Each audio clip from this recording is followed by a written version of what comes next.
Centuries before, a single European colonizer or missionary ever set foot in sub-Saharan Africa, an African king, and the very first followers of Islam they were sitting in a royal court together, finding this profound common ground over their shared reverence for Jesus. Which is just, I mean, it's a completely wild image. Right. Think about that for a second. If you grew up learning Western history, you probably picture the historical map in a very specific way. Oh, absolutely. You see the borders, the trade routes. Yeah, and the dates of when religion was supposedly introduced to different continents, and it all feels settled, like the story has already been completely written. But what if one of the biggest, most widely accepted historical narratives we've been taught about Africa and religion is just, completely backward? It is an incredibly disorienting concept to grapple with. It essentially demands that you take the map you've relied on, flip it upside down, and consider the very real possibility that you've been reading the cultural terrain wrong your entire life. And that structural shift is our mission today. We are taking a deep dive into a really fascinating collection of source material, primarily centering on a blog post titled "The Jesus Africa Knew First" by Mark Wells. Yep. We're also wedging in some compelling snippets from his other historical writings published on the platform Knowledge is King.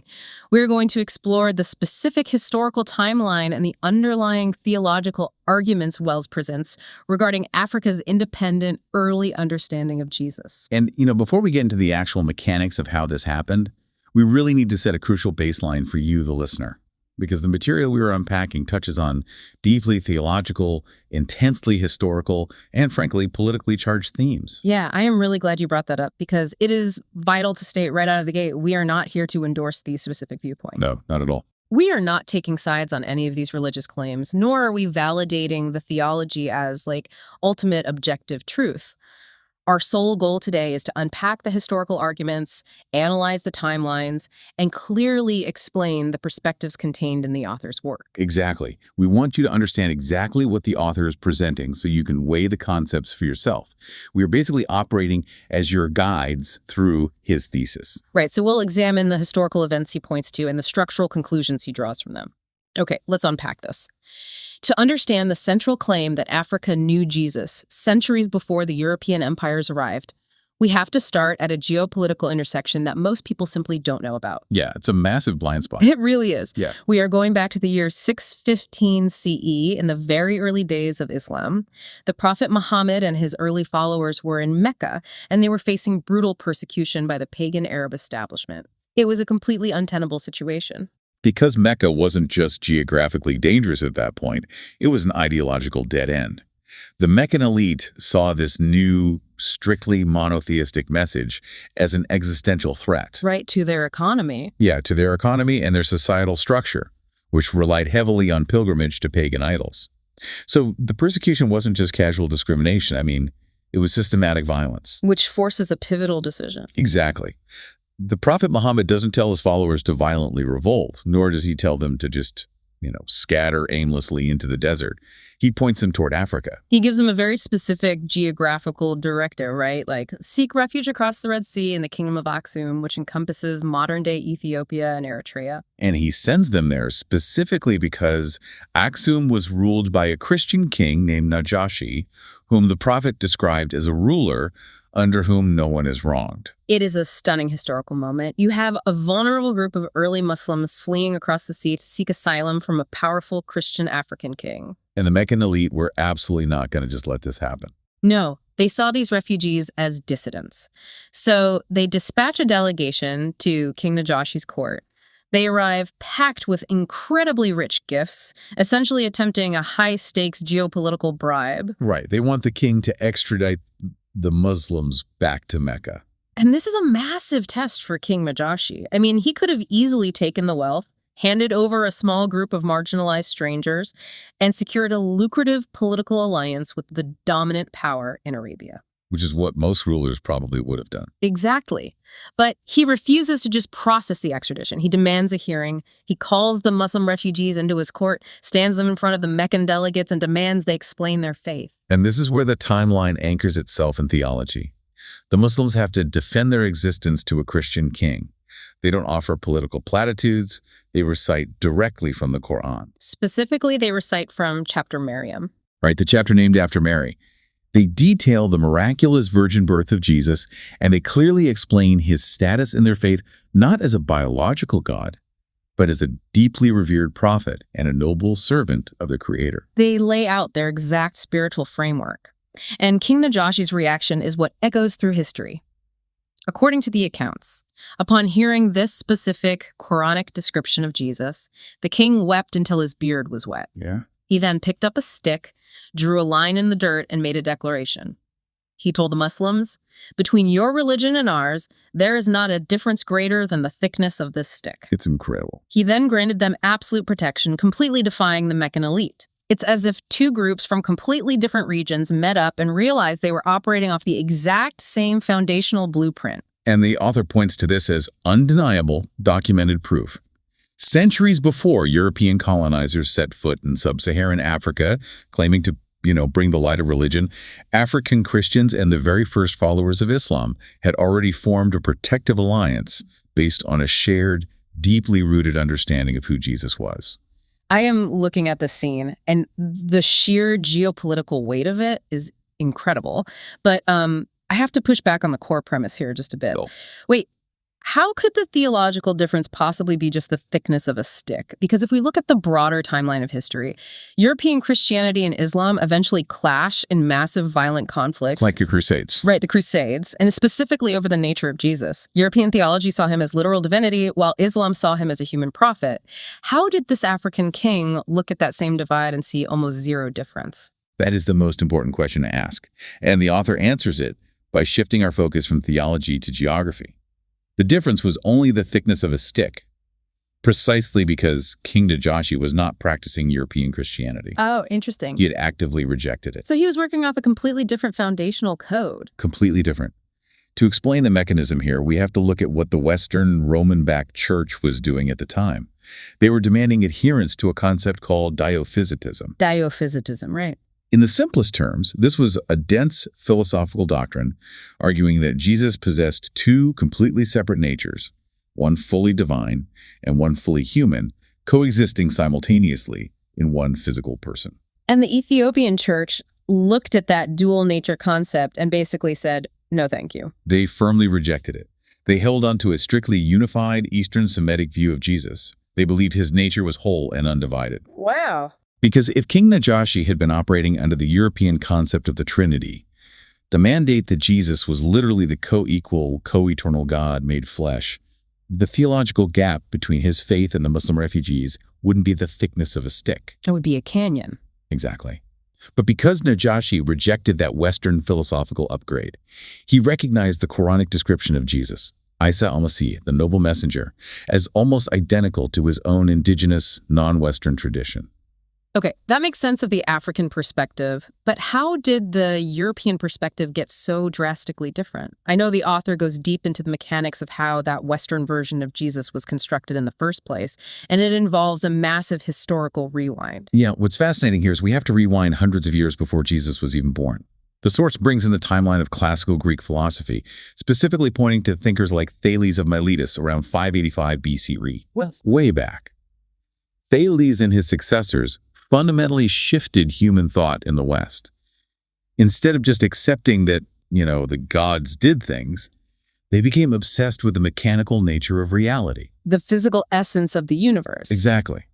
And gods who literally physically interacted with or manifested in the human world. So Greek philosophy basically becomes the operating system of the Western world. It's like the software running in the background of every intellectual pursuit. Precisely.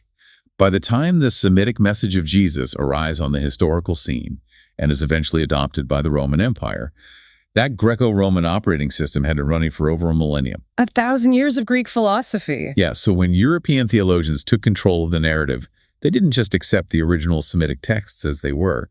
They ran those ancient Hebrew concepts through their 1,200-year-old Greek software. Wow. They blended the strict, unbridgeable monotheism of the Middle East with a philosophical framework that was deeply comfortable with complex, multi-layered deities who resembled biological gods like Zeus. And this is where the linguistic shift happens, and it is easily the most mind-bending part of the source material. In another article provided in our stack titled How Empires Rewrote the Hebrew Messiah, the author gives a brilliant breakdown of how this blending actually worked in practice. Oh, the translation aspect. Yes, it comes down to translation. In the ancient Semitic tradition, words like Lord, Father, and Son had absolutely nothing to do with biology or literal DNA. Right, they were terms of governance. They were strictly legal and covenantal titles. Exactly. A supreme ruler or a sovereign was designated as the Father, and his appointed subordinate, his representative to the people, was designated as the Son. It's a legal structure of authority. That's such an important distinction. It's like someone from another culture hearing us refer to a corporation as a parent company and then literally searching for its birth certificate and a DNA test. That is a perfect way to visualize it. I mean, we still use this kind of legal language today. When a lawyer addresses a judge as "my lord," they are acknowledging the judge's official legal authority in that courtroom.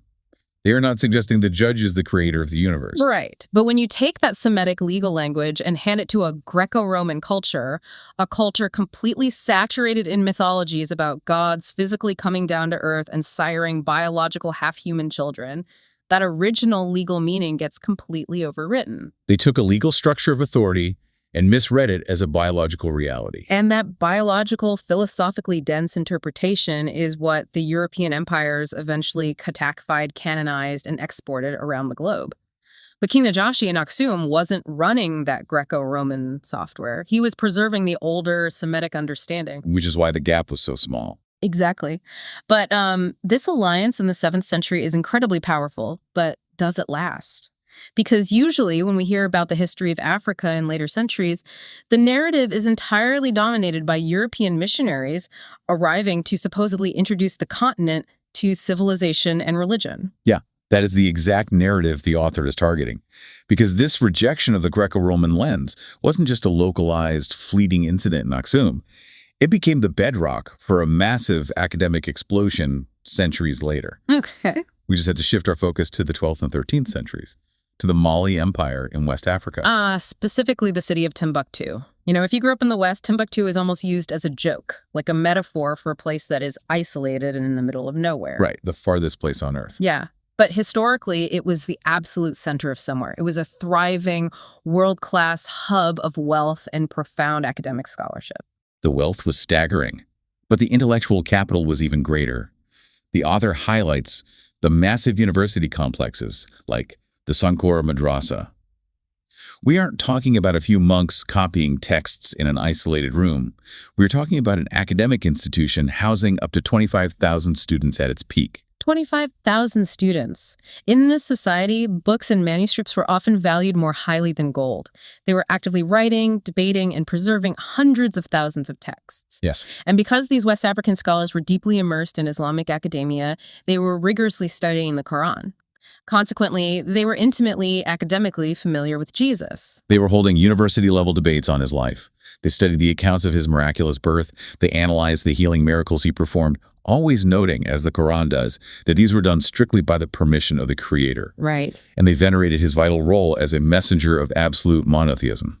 So what does this all mean? It means they had a continuous, incredibly sophisticated scholarly relationship with his legacy that entirely bypassed the European theological filter. Completely bypassed it. West Africans didn't need to learn about Jesus from European missionaries stepping off ships. They were already teaching advanced courses on him in their own universities, recognizing him as a human prophet who preached the worship of one God. It totally shatters the conventional timeline. Having tracked this from the sanctuary of Aksum in 615 CE to the massive libraries of Timbuktu in the 13th century, we have to look at the broader implications. The author's ultimate argument here is about dismantling entrenched myths. Yeah. This history destroys the idea that Africa was a quote-unquote spiritually blank slate waiting in the dark for European religion to arrive and civilize it. It also completely destabilizes the modern assumption that Islam is somehow strictly tied to Arab culture. It proves that Africa possessed its own deeply rooted, profoundly independent intellectual agency. Which brings up the crucial question. If this history is so well documented, why is it so unfamiliar to most people today? Because it is terrifyingly easy for a dominant political power to simply overwrite reality.